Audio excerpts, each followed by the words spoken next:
स्वामी विवेकानंद जन्म नाम नरेंद्र नाथ दत्त भारतीय हिंदू सन्यासी और 19वीं शताब्दी के संत रामकृष्ण के मुख्य शिष्य थे। भारत का आध्यात्मिकता से परिपूर्ण दर्शन विदेशों में स्वामी विवेकानंद की वक्तृता के कारण ही पहुंचा।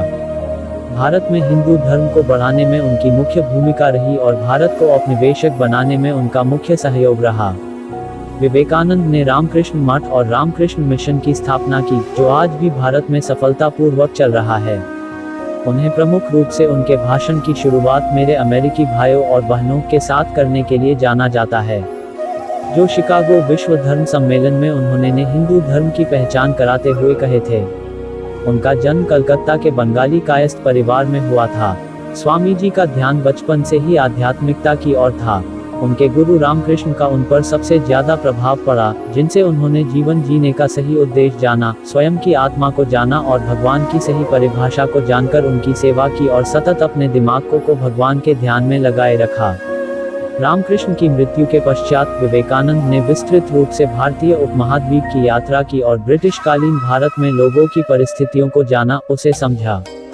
बाद में उन्होंने यूनाइटेड स्टेट की यात्रा, जहां उन्होंने 1893 में विश्व धर्म सम्मेलन में भारतीयों के हिंदू धर्म का प्रतिनिधित्व किया। विवेकानंद ने यूरोप, इंग्लैंड और यूनाइटेड स्टेट में हिंदू शास्त्र की 100 से भी अधिक सामाजिक और वैयक्तिक क्लासेस ली और भाषण भी दिए। भारत में विवेकानंद एक देशभक्त संत के नाम से जाने जाते हैं और उनका जन्मदिन राष्ट्रीय युवा दिन के रूप में मनाया जाता है। प्रारंभिक जीवन, जन्म और बचपन। स्वामी विवेकानंद का जन्म नरेंद्र नाथ दत्ता नरेंद्र के नाम से 12 जनवरी 1863 को मकर संक्रांति के समय उनके पैतृक घर कलकत्ता के गौरमोहन मुखर्जी स्ट्रीट में हुआ, जो ब्रिटिशकालीन भारत की राजधानी थी। उनका परिवार एक पारंपरिक कायस्थ परिवार था। विवेकानंद के 9 भाई बहन थे। उनके पिता विश्वनाथ दत्ता कलकत्ता हाई कोर्ट के वकील थे। दुर्गाचरण दत्ता, जो नरेंद्र के दादा थे, वे संस्कृत और पारसी के विद्वान थे, जिन्होंने 25 साल की उम्र में अपना परिवार और घर छोड़कर एक सन्यासी का जीवन स्वीकार कर लिया था। उनकी माता भुवनेश्वरी देवी एक देवभक्त गृहिणी थी। स्वामी जी के माता और पिता के अच्छे संस्कारों और अच्छी परवरिश के कारण स्वामी जी के जीवन को एक अच्छा आकार और एक उच्च कोटि की सोच मिली। युवा दिनों से ही उनमें आध्यात्मिकता के क्षेत्र में रुचि थी। वे हमेशा भगवान की तस्वीरों जैसे शिव, राम और सीता के सामने ध्यान लगाकर साधना करते थे। साधुओं और सन्यासियों की बातें उन्हें हमेशा प्रेरित करती रही। नरेंद्र बचपन से ही बहुत शरारती और कुशल बालक थे। उनके माता पिता को कई बार उन्हें संभालने और समझने में परेशानी होती थी। उनकी माता हमेशा कहती थी कि मैंने शिव जी से एक पुत्र की प्रार्थना की थी और उन्होंने तो मुझे एक शैतान ही दे दिया। स्वामी विवेकानंद शिक्षा। 1871 में 8 साल की आयु में स्वामी विवेकानंद को ईश्वर चंद्र विद्यासागर मेट्रोपॉलिटन इंस्टीट्यूट में डाला गया। 1877 में जब उनका परिवार रायपुर स्थापित हुआ, तब तक नरेंद्र ने उस स्कूल से शिक्षा ग्रहण की। 1879 में उनके परिवार के कलकत्ता वापस आ जाने के बाद प्रेसिडेंसी कॉलेज की एंट्रेंस परीक्षा में फर्स्ट डिवीजन लाने वाले वे पहले विद्यार्थी बने। वे विभिन्न विषयों जैसे दर्शन शास्त्र, धर्म, इतिहास, सामाजिक विज्ञानम, कला और साहित्य के उत्सुक पाठक थे। हिंदू धर्मग्रंथों में भी उनकी बहुत रुचि थी, जैसे वेद, उपनिषद, भगवद गीता, रामायण, महाभारत और पुराण। नरेंद्र भारतीय पारंपरिक संगीत में निपुण थे और हमेशा शारीरिक योग, खेल और सभी गतिविधियों में सहभागी होते थे। नरेंद्र ने पश्चिमी तर्क, पश्चिमी जीवन और यूरोपियन इतिहास की भी पढ़ाई जनरल असेंबली इंस्टीट्यूट से कर रखी थी। 1881 में उन्होंने ललित कला की परीक्षा पास की और 1884 में कला स्नातक की डिग्री पूरी की।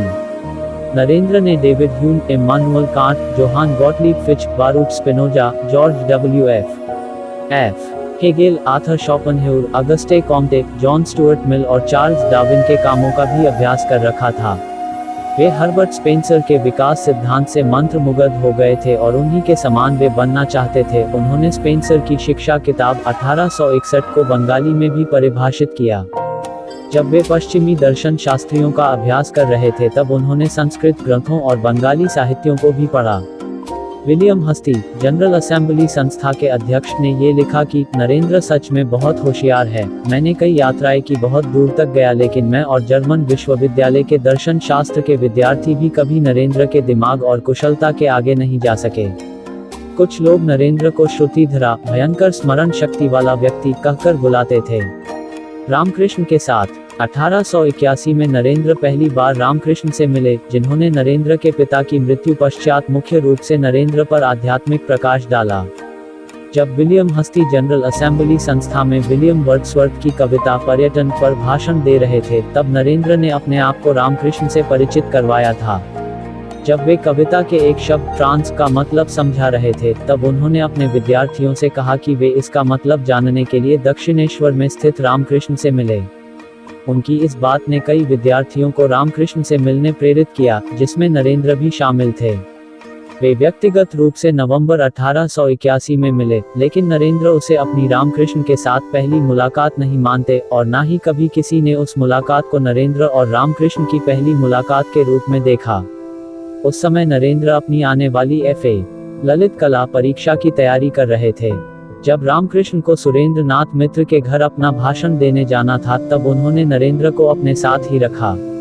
परांजपे के अनुसार उस मुलाकात में रामकृष्ण ने युवा नरेंद्र को कुछ गाने के लिए कहा था और उनके गाने की कला से मोहित होकर उन्होंने नरेंद्र को अपने साथ दक्षिणेश्वर चलने कहा। 1881 के अंत और 1882 में प्रारंभ में नरेंद्र अपने दो मित्रों के साथ दक्षिणेश्वर गए और वे रामकृष्ण से मिले। उनकी यह मुलाकात उनके जीवन का सबसे बड़ा टर्निंग पॉइंट बना। उन्होंने जल्द ही रामकृष्ण को अपने गुरु के रूप में स्वीकार नहीं किया और ना ही उनके विचारों के विरुद्ध कभी गए। वे तो बस उनके चरित्र से प्रभावित थे, इसीलिए जल्दी से दक्षिणेश्वर चले गए। उन्होंने जल्द ही रामकृष्ण के परम आनंद और स्वप्न को कल्पना शक्ति की मंगलरत बातों और मतिभ्रम के रूप में देखा। ब्रह्म समाज के सदस्य के रूप में वे मूर्ति पूजा, बहुदेववाद और रामकृष्ण की काली देवी के पूजा के विरुद्ध थे।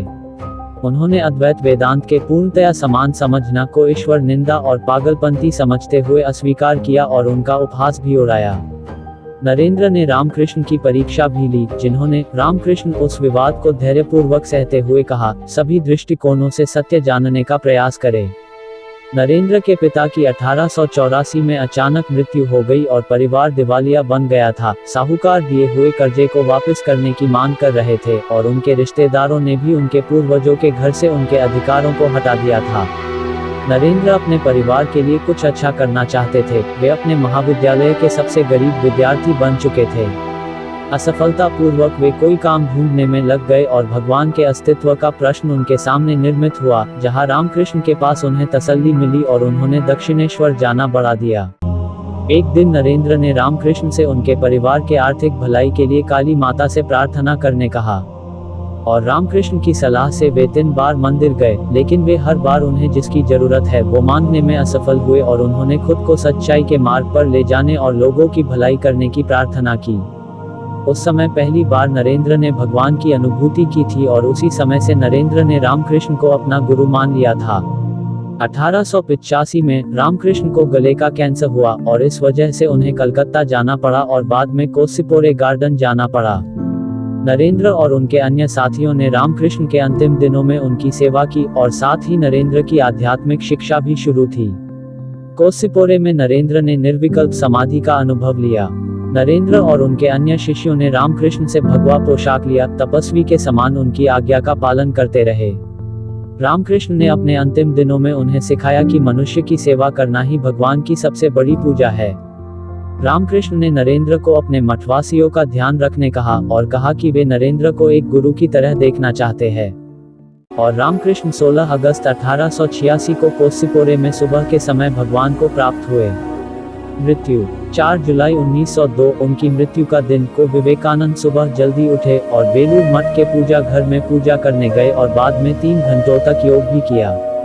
उन्होंने छात्रों को शुक्ल यजुर्वेद, संस्कृत और योग साधना के विषय में पाया। बाद में अपने सहशिष्यों के साथ चर्चा की और रामकृष्ण मठ में वैदिक महाविद्यालय बनाने पर विचार विमर्श किए।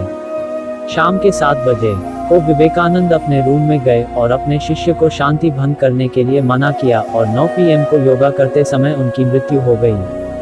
उनके शिष्यों के अनुसार उनकी मृत्यु का कारण उनके दिमाग में रक्तवाहिनी में दरार आने के कारण उन्हें महासमाधि प्राप्त होना है।